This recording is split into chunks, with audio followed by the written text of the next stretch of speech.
Assalamualaikum warahmatullahi wabarakatuh. Selamat pagi, salam sejahtera bagi kita semua. Om Swastiastu, Namo Buddhaya, salam kebajikan. Sebelumnya izin memperkenalkan diri, saya Gita Putri Astari dengan nomor MPM 104 dari kelas Akuntansi Manajemen B.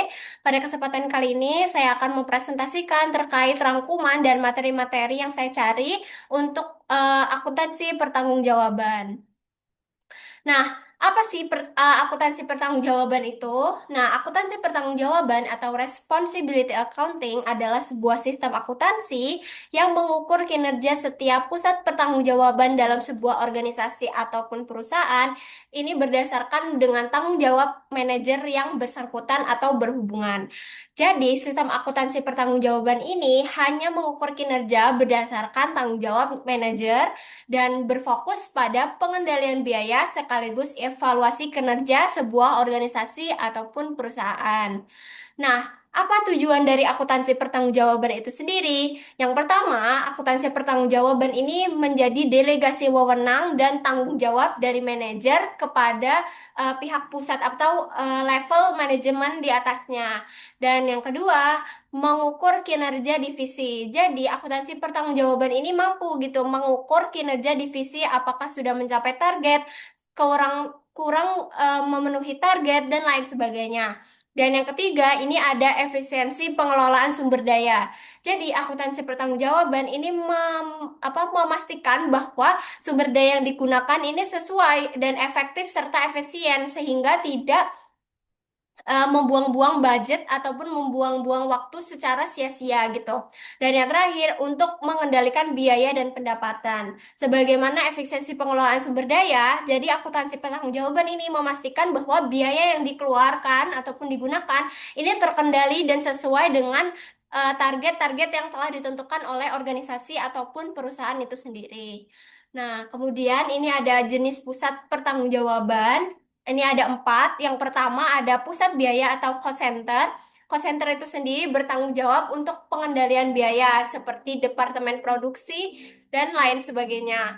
Yang kedua, ini ada pusat pendapatan atau revenue center. Nah, revenue center ini seperti namanya bertanggung jawab atas pendapatan organisasi. Nah, contoh departemennya ada departemen penjualan seperti tim pemasaran. Kemudian yang ketiga ada pusat laba atau profit center yang bertanggung jawab atas laba, contohnya seperti divisi bisnis ataupun cabang perusahaan yang berhubungan dengan laba ataupun profit dari sebuah organisasi. Dan yang terakhir ada pusat investasi atau investment center. Ini bertanggung jawab atas laba sekaligus investasi perusahaan. Nah, ini contohnya seperti anak perusahaan atau unit-unit strategis yang menghasilkan laba dari jenis investasi. Nah, ini ada manfaat akuntansi pertanggungjawaban. Nah, ini yang pertama, menjaga akuntabilitas manajemen perusahaan. Yang kedua, mengkontrol anggaran dengan lebih baik. Yang ketiga, ada mengidentifikasi penyimpangan biaya. Dan yang terakhir, adanya transparansi kinerja. Nah, penerapan akuntansi pertanggungjawaban itu sendiri memberikan berbagai manfaat, seperti yang telah disebutkan. Nah, selain meningkatkan akuntabilitas manajerial, akuntansi pertanggungjawaban ini memudahkan gitu pengendalian anggaran sehingga terlihat gitu apakah anggaran ini tuh sesuai atau tidak sehingga untuk mengidentifikasi penyimpangan-penyimpangan yang terjadi terkait penggunaan biaya ini akan lebih mudah untuk di-track gitu terkait apakah terjadi fraud ataukah terjadi kerugian dan lain sebagainya. Nah, dengan sistem ini, manajemen puncak ini dapat mengambil keputusan yang jauh lebih cepat gitu, karena memiliki data yang konkret dan jelas terkait kinerja terperinci dari berbagai unit departemen yang ada dalam sebuah organisasi ataupun perusahaan. Nah, ini ada contoh penerapan akuntansi pertanggungjawaban dalam dunia bisnis. Ini seperti sebuah perusahaan manufaktur dapat membagi tanggung jawab ke dalam beberapa pusat pertanggungjawaban, seperti divisi produksi yang bertindak sebagai cost center yang harus mengendalikan biaya material dan tenaga kerja.